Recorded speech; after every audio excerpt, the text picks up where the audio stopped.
is supposed to be the means of peace, attaining peace. But in practicality, in reality today, every religion has got a base of fundamentalism and involved in terrorism. Can he not make an attempt to create a new world order where there is no religion at all?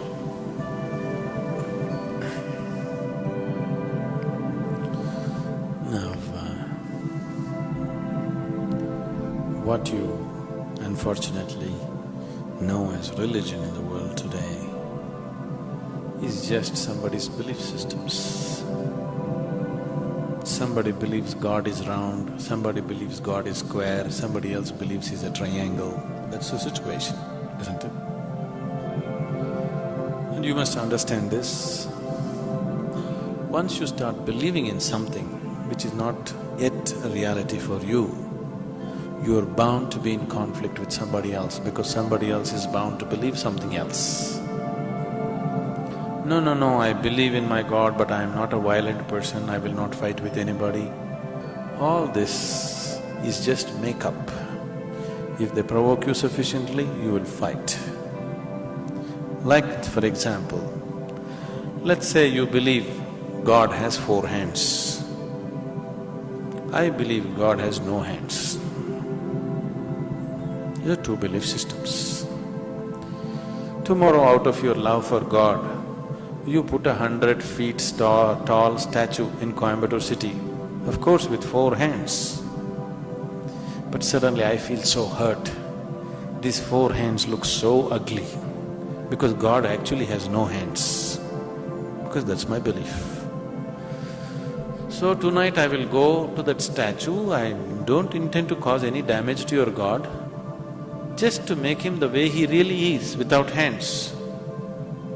So I just cut off the 4 hands. Tomorrow what will happen to you? You want to cut off my hands, isn't it? Simply because you believe one thing, I believe something else. As long as people believe in something, conflict is inevitable. Because you may say, no, we are all brothers, we are all one, everything is okay with us. All this bye-bye stuff, when we really have to come to a point, when I believe what I believe is right, I will try to manifest it. I will try to make it a common thing everywhere, isn't it? Yes? Once I believe what I believe is the truth, naturally I will try to impose it on other people. I don't call it imposition, I call it saving you from ignorance. Yes or no? Once I firmly believe that this is the way God is, I will try to put it on to you, just to save you, not to hurt you. But you will get hurt because any imposition hurts. When you resist, I will use other methods to put it into you, whatever those methods are. Sword has been used, money has been used, every kind of inducement has been used, isn't it? Simply because I believe one thing, you believe another. Religion is not about belief system. All religions started as a method to turn inward. But it's an inward step. An inward step can be taken only by an individual, isn't it so? It's a very intimate thing, something very, very concerned with only with you, nothing else to do with anybody else. But when people try to organize this inward step, naturally it gets distorted. Now we want to do our religion on the street. Religion cannot be done on the street, it can only be done within you.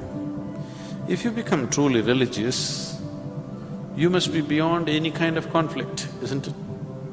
Both within and outside. That is the whole crux of the religion, isn't it? But today religion means conflict. If you utter the word religion, you're talking generally in terms of conflict that is happening in the world, isn't it? This is because you have reduced an inward step into a set of beliefs. Because if you have to take an inward step, you have to transform yourself. If you have to believe something, you don't have to transform yourself. You can do whatever nonsense you want and still believe God is up in the heaven, isn't it? Yes? The crudest people, the cruelest people on the planet have always been talking about God, isn't it so? Yes or no? All the warmongers in the world have been talking about God, isn't it so? And God has been helping them. See, the moment you believe something, you have a new kind of confidence. That's the biggest problem. When idiots become very confident, the world is in danger. An intelligent person is constantly hesitating with life. With every step he wonders whether what he is doing is okay or not. But a fool has absolute confidence. And when his stupidity gets stamped by God, that's it. No looking back. Just can go on doing the most idiotic things without any problem about it. The very nature of your intelligence is such that if you do something stupid today, tonight your intelligence will bother you, why did I do this? Isn't it so?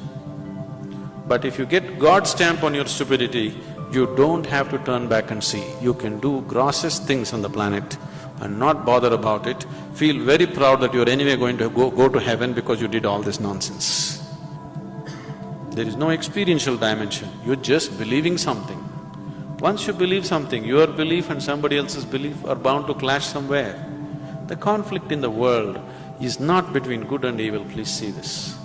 Though people always claim it is so, it is not true. It is always one man's belief versus another man's belief. So religion has become a problem because we have reduced it into just a set of beliefs. If it was experientially true that you really felt God, then could there be conflict? There is no such possibility, isn't it? But because you're growing from a belief system, you're not willing to make the effort of going beyond what you have gathered from others and looking at life by yourself. That is why there is conflict. If you do not know, there will be no conflict. If you know, there will be no conflict at all. But when you pretend to know, there is bound to be conflict.